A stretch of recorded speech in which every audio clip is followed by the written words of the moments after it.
Aloha and welcome back to the garden. I'm Miss Amber and I'm excited for you to be here today. If you were with us last class, you might remember talking about soil and soil health. Can you remember the 3 ways that we can improve soil health just by using plants? Cover crops, green manure, and composting. Excellent. And today we are going to be focusing on composting. Now, many of you may already be familiar with the concept of composting, and today we're going to take a close look at the whole process and break it down piece by piece.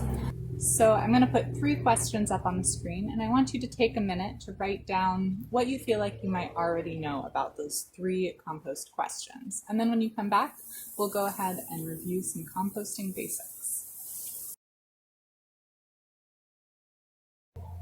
So let's go ahead and review some composting basics and see if we can't answer those 3 questions that I posted up on the screen.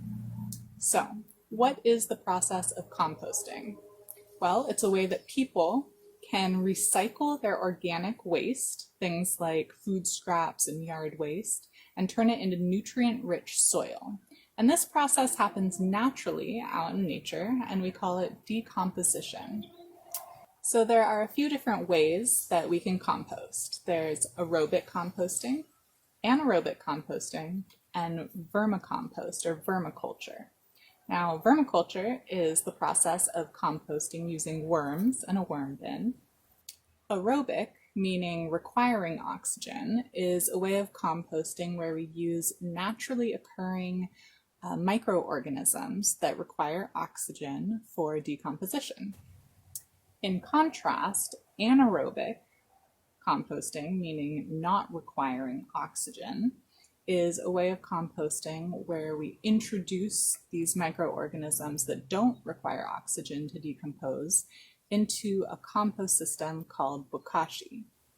But today, we're going to be focusing on aerobic composting systems, ones that require oxygen.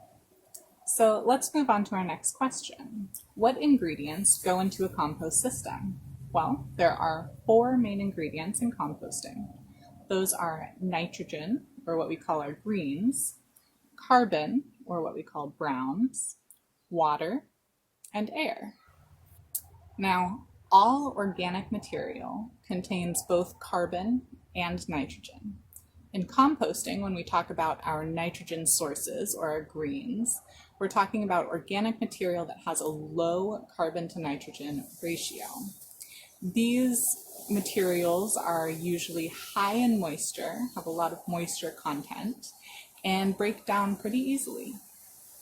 This includes things like fresh grass clippings, green leaves, fruit and vegetable scraps, and other plant-based kitchen scraps. It's important to balance out these nitrogen-rich ingredients with carbon-rich ingredients. And so when we talk about our carbon sources, we're talking about materials with a higher carbon to nitrogen ratio. These materials tend to be much more dry and take a longer time to break down in our composting system. This includes materials like dry leaves and grass, or sticks and twigs, and even paper products like cardboard, paper bags, and newspapers. And remember, we only want plant-based materials in our compost. We don't want to compost any animal products like meat or dairy because it can make our compost smell bad and it can attract unwanted critters into our compost system. Okay, so we need carbon and nitrogen for our compost system, as well as water and air. And we need a good balance of these 4 ingredients because it provides all of the elements that are needed for the growth and reproduction of the microorganisms within our compost system. And this brings us to our last question. What organisms are in our compost breaking everything down? Well, you may remember learning about them as the compost FBI, or fungus, bacteria, and invertebrates. And these decomposers are crucial to the compost process. Compost piles act as intricate ecosystems that change over time depending on the amount of each compost ingredient, as well as the stage of the decomposition process. So let's take a look at how these living organisms influence and are influenced by their compost ecosystem by taking a close look at each step of the process. So the first step of composting is adding all of your ingredients together. In an ideal aerobic compost system, you would have a carbon to nitrogen ratio of 30:1, or 30 parts carbon to 1 part nitrogen. This generally means that you want more carbon-rich materials in your compost than nitrogen-rich materials. And it's important to keep this balance between carbon and nitrogen because it really creates the optimal growth conditions for the microorganisms in our compost. And because microorganisms take on the bulk of the decomposition in our compost, we really want to provide them with everything that they need to decompose. Okay, so step 1 was adding our carbon and our nitrogen in a roughly 30:1 carbon to nitrogen ratio. As we add our carbon and nitrogen ingredients into our compost, it's also important to think about air supply, because remember, our decomposers are aerobic, which means they need oxygen. There are a couple ways we can make sure that our compost pile has enough oxygen. And one way is to make sure we're adding bulkier items with our carbon, things like sticks and twigs and dry straw. And these materials will help create little air pockets within our compost system, helping provide more oxygen for our decomposers. Also, if we're doing a nice lasagna style layering of our compost pile, we can make sure that we add just thin layers of nitrogen materials in between our carbon materials. And this will also help to prevent anaerobic pockets or oxygenless pockets of materials in our compost. We can also use a system where we're turning our compost in addition to or instead of layering it. And by doing that, we're automatically adding oxygen and airflow back into the system every time that we turn it. Okay, so we've added our compost ingredients, our carbon and our nitrogen materials, and we've made sure that there's good airflow within our system. And lastly, we need to ensure that there's enough moisture in the compost system as well, because like all living things, our compost FBI need water to survive. This means that you may need to water your compost system on occasion, but be careful not to overwater it, because if it's too wet, it can actually limit the amount of air supply that is in your system. Okay, so now we have a system that has our carbon and our nitrogen, it has good airflow, and it has enough moisture for the organisms in it. Great, so what happens next? This is where we rely on the natural cycles and the FBI to do their jobs. At the beginning, you might start seeing some of those invertebrates appear, things like pill bugs and millipedes and worms that feed on dead plant material, thereby helping break it down into smaller pieces. You also might see some mold-like fungus start to appear. At the same time, if you looked under a microscope, you would start to see Mesophilic bacteria appearing. These are aerobic bacteria that thrive in temperatures of 70 to 90 degrees, but they'll start appearing in systems as low as 40 degrees Fahrenheit, and they can survive up to 113 degrees Fahrenheit.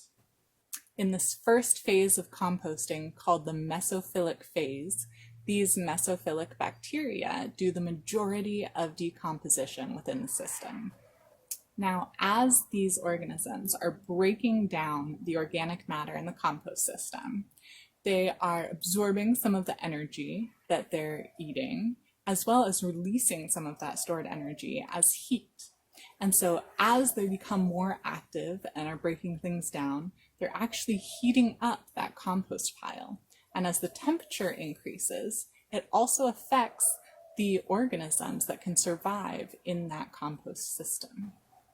As temperatures increase to around 104 degrees, we enter the thermophilic phase, in which our thermophilic bacteria begin to take over the decomposition process. these bacteria work really quickly to break down this organic matter into much smaller pieces. Eventually, these super active thermophilic bacteria consume all of their energy sources and food supply, and they start to die off. And as they die off, the temperature in the compost pile begins to drop, and we enter the maturation phase, or the phase where the compost matures.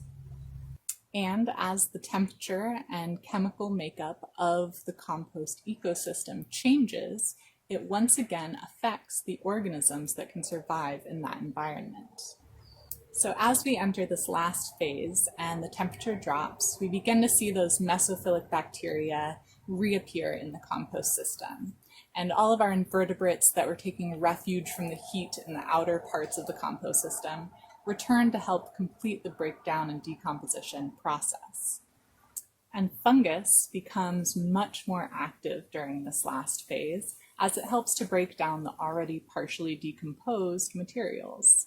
And my favorite addition to this late stage compost system is a fungus-like bacteria called Actinomycetes. And it's responsible for that really nice, rich, earthy smell that you might find in a forest floor or in a really nice compost. As the compost process wraps up, we find ourselves with this really rich, nutrient-filled soil that we can use to amend our garden beds or create a nice potting soil, or even add to the base of our already established garden plants to give them a nice nutrient boost. So we can see by looking at this process from start to finish that it's more than just decomposition. Composting is a regenerative process that takes our food waste and uses it to return nutrients and organic matter back into our soil that we then use to grow more food for us to eat. And so I encourage you, I challenge you to see if you can find other things in your life that you can reuse or repurpose that would normally be considered waste. What creative things can you come up with? We're going to go ahead and do a little activity where we can take food waste and yard waste from our own homes and building a compost system in a clear jar or a clear plastic container, we can watch this process unfold over time. To complete this activity at home, be sure to collect some compost ingredients over the next couple of days. Here, I've collected some food scraps from my kitchen, things like coffee grounds and apple cores and vegetable peelings from cucumbers and carrots. I also have some yard waste, dried leaves and grass, as well as some fresh grass cuttings and green leaves. And lastly, I have some brown paper to use as an additional carbon source. And of course, we'll need some water to keep our compost moist. Our first step to building our small compost jar is to start with a little layer of soil, and this is going to help introduce those decomposers quicker into our compost system. Our next step is to start layering our carbon and nitrogen sources, one on top of the other in small layers to make sure that we have a good mix of both ingredients. You'll notice that I'm tearing everything up into little tiny pieces, and this is going to make it easier to break down quicker. It's kind of like eating a pizza. If you try to eat a whole pizza, it's going to be pretty challenging, but if you cut it into slices and smaller pieces, it makes it a lot easier to be able to eat. It's the same idea for our compost and the FBI. Once our compost jar gets pretty full to the top, we want to go ahead and end with a layer of carbon. And then, of course, we're going to add a little bit of water to keep our soil moist. Our last step is to add a lid. I'm actually going to make a paper lid for my jar so I can poke holes in the top to allow for there to be air coming in from the outside. Now that our compost jar is complete, we can set it in a sunny spot and watch to see what happens. How long do you think it will take to turn into soil? I'll see you next time. Aloha.